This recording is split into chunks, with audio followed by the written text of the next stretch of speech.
Wolves have just finished their 4th official pre-season game. Caught it today at work. I say official game because they, of course, had a friendly during the week, which really wasn't pushed by Wolves against Al-Shabaab of Saudi Arabia, which we went on to win. But today's game against Stoke, I think is it the Britannia they still call it? It finished, or no, Bet365 Stadium, that's the one. Finished 1-1. Stoke taking the lead and Wolves equalising. Both goals in the first half, but Wolves starting with a 5 or 3 at the back today. With Jose Sarr in goal. Cody at the heart of the defence once again. Romain Saiss and Gerson Mosquera starting as the back 3. We saw Marcel and Semedo as the wing backs. Neves and Matinho once again partnering each other in midfield. And then we saw Adama Traore, Raul Jimenez and Francisco Trincao start as the front 3. And Wolves, first half wasn't fantastic, but clear things that we saw. The passages of play were much better. There was much better intensity from Wolves than what we've been used to. Wolves quite slow and sluggish on the ball last year, whereas the last few games been a much quicker on the ball. Seen really nice one-touch stuff today. And what I noticed a lot as well, the front 3 interchanging quite a lot. We saw Jimenez on the right, Jimenez on the left, Jimenez through the middle, and same for Adama. We saw Adama on both sides and through the middle, and same for Trincao as well. And I think with those 3 could definitely be beneficial long term. But the opening goal of the game did come for Stoke, and it was Danny Bart of all players. The typical Wolves curse of the former players scoring against the team. But it's disappointed again how we've conceded that goal. Really, really poor defending from a set piece, and reminded me a similar sort of defensive defensive mistakes to the goal we conceded against Crewe Alexandra in the friendly as well a few weeks ago.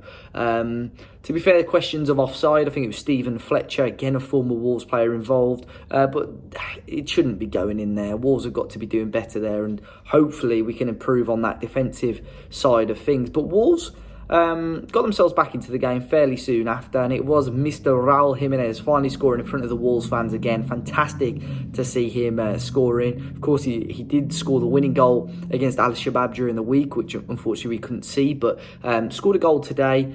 Easy tap-in for him, but Nelson Semedo causing them all sorts of problems, which was good.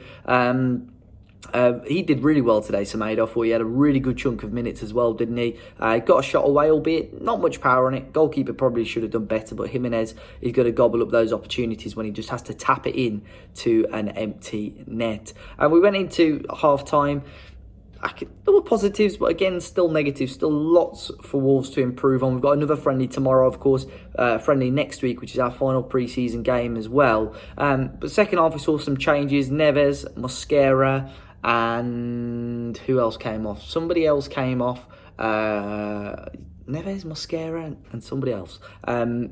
But we saw in the end, Dendoncker, Morgan Gibbs-White, Adama came off, of course. Morgan Gibbs-White, Kilman and Dendoncker come on for the second half. And we dominated fairly well. I can't remember or can't recall Stoke having any sort of clear-cut opportunities in the second half.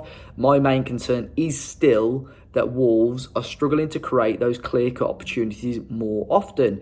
We had a couple in the second half, I'm not going to deny that, but we need to be, especially against teams like Stoke, and hopefully I'm proved wrong tomorrow against Coventry, we need to be putting teams like this to the sword a lot more and creating these opportunities.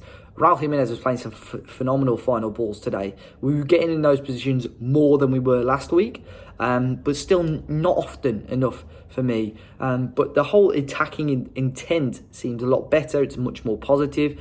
The players that came on in the second half, of course, we sort of swapped and changed that throughout the game. We saw wing-backs change for Aït-Nouri and Keanu Hoover to get a few minutes. We saw the strikers eventually change. I think Trincao and Jimenez came off. And we saw Fabio Silva and Cutrone come on. And Cutrone, again, getting himself in a couple of good positions. Morgan Gibbs-White got himself in a good position, forced a decent save. Cutrone, right at the end of the game, forced a really good save after a good ball from Saiss over the top. Cutrone brought it down and fired across goal, which was saved. And Stoke City did have a couple of mistakes. There was one where one of the centre-backs slipped over and allowed Morgan Gibbs-White to get through. And Wolves, again, couldn't capitalise it. He was in sort of two minds there. But the positives are there, but it still feels very, very early days. Still lots of work for Wolves to do. But I'm looking forward to it tomorrow, going to see Wolves at Coventry. I'm not 100% sure now on the quality of team and the strength of the team that Bruno is going to start out. Of course, there were still some players that we didn't quite see, or there were some players that only sort of got 20 minutes, half an hour, which I'd maybe expect to start tomorrow. Maybe Bruno will do the vice versa. Maybe see Fabio and Cotrone play about 70 minutes, 60, 70 minutes, and see Jimenez get half an hour, just so players are playing roughly the same amount of time. But 1-1, no major complaints, but still work to do, and I think there's still work in the market for Wolves to do. But guys, let me know your thoughts if you managed to catch the game or you're at Stoke itself. Be sure to hit the like button, subscribe to the channel if you're new, and look after yourselves, guys. I'll see you next time.